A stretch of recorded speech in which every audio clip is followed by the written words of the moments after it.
2024, there was the huge movement that changed the whole demography as far as Bangladesh is concerned.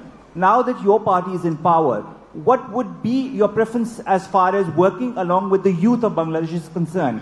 Would you be listening to their voices in the upcoming months and years as well, as far as decision making is concerned? Thank you for the question. As we have been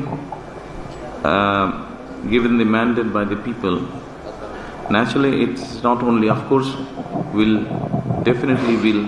listen to the youths, but there are other people in this society, so we need to address everyone. Everyone has issues, so we need to address all kind of people. By now already we have launched our manifesto, and probably you must have seen that in our manifesto we try to address everyone's issue. Youths are there, elderly people are there, disabled people are there, women are there. So this is how we want to do it. Thank you.